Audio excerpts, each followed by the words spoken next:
There seems to be some old drama coming out of the Pittsburgh Steelers right now. And frankly, as crazy as it sounds, you have to defend Matt Canada.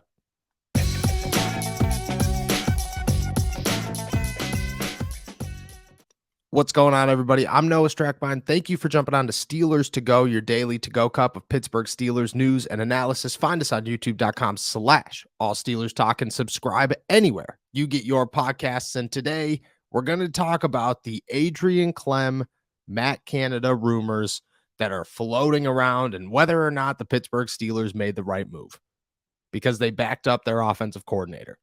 At least that's what the reports say. And because of that, people are losing their minds.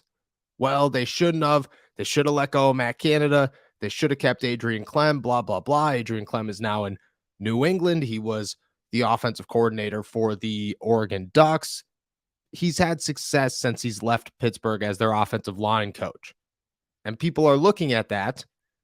Analysts are looking at that.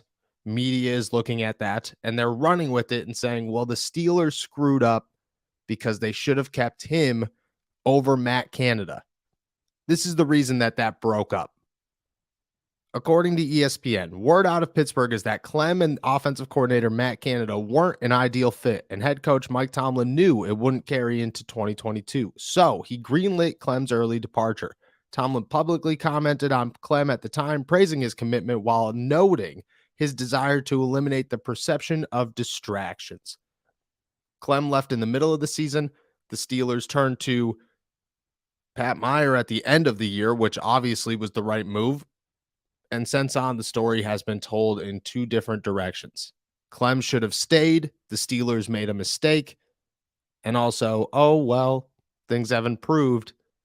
Maybe they didn't make a mistake. Here's the thing. Yes, no one could defend Matt Canada. At no point has Matt Canada earned the respect of the fan base, of the media, of the analytical community to say, hey, look at this guy deserves to be here. He has done a great job. The Steelers are in good hands. They should fight for their offensive coordinator. There should be no drama around the guy. The guy has deserved peace of mind and a moral support from everybody around him. No, Matt Canada has not done that. He hasn't even come close, to be honest. But at the time, even if Matt Canada wasn't the guy, and it was hard to say whether or not he was going to be the guy because the offense was bad. They had the worst offensive line in football. They had no running game. They had no passing game. Ben Roethlisberger was at the end of his career, and it was very noticeable that he was at the end of his career, that he needed more support around him. But the Steelers just weren't in a situation to give it to him. It just wasn't ideal for anybody. So at the time, you had to look at Matt Canada and say, okay, look it, like we get that this is really bad, but maybe it'll be better next season because you'll have more weapons and you'll have more of what you need to succeed. An offense can only succeed if the talent succeeds. And the Steelers had no talent.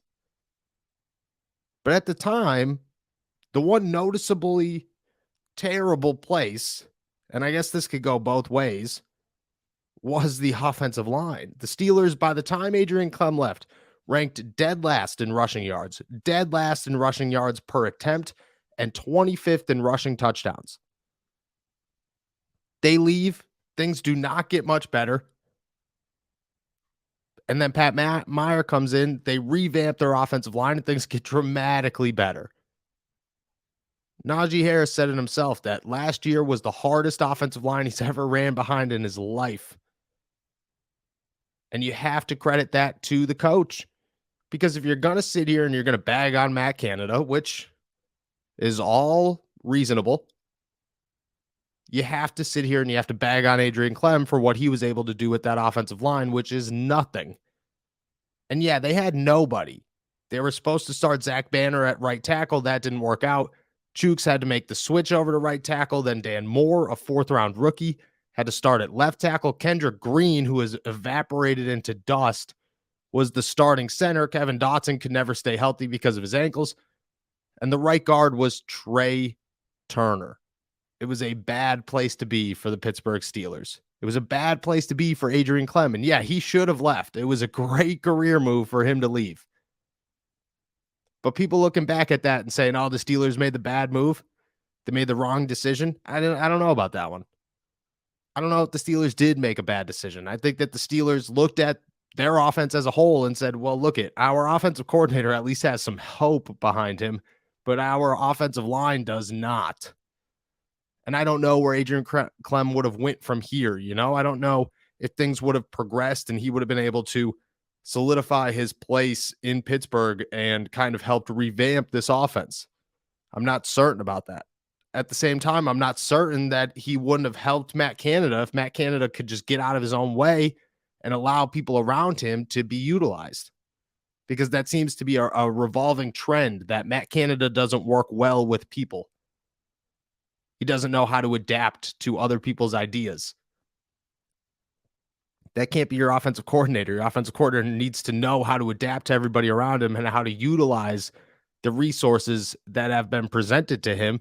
And clearly, Adrian Clem has some idea of what he's doing. That's why he's back in the NFL and had success at Oregon. I think really what it goes down to, though, and I can't believe I'm saying this because I'm a Mike Tomlin defender true and through, but I think Mike Tomlin needs to be a little bit more strict at times about how he handles his coaching staff. The Steelers have this just known inability to deal with distractions. If your name's not Antonio Brown, they were great with Antonio Brown.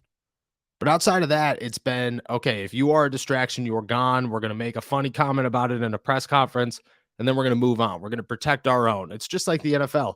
You could talk to the NFL about the refs, and people are freaking out about the call in the Super Bowl and the field and so on and so forth. The NFL will protect its shield at all times, and those people that have made these mistakes are behind that shield, and therefore they will be protected.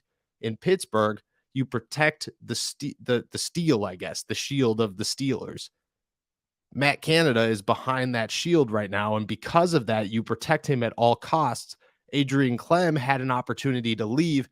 The Steelers looked at that and said he is no longer protected. But that is the Steelers' worst enemy, is their inability to say, hey, look, people behind this shield are not living up to par. And therefore, we have to deal with it in-house because the Steelers are very good at dealing with things in-house. We have to deal with it in-house, keep it a closed secret, which they're also very good at doing, and solve these issues so that we have a dynamic group of coaching, and we have a dynamic group of players that all intertwine and work well together. And don't get me wrong, Pat Meyer was a blessing of a hire. The Steelers found their offensive line coach in a very good one, and one that I think that you ride with until he gets a higher job somewhere again in the NFL. But for right now, that was the best move the Steelers could make. That being said, you don't know what could have come. You don't know if this new young group of coaches could have worked together and formed something reasonable.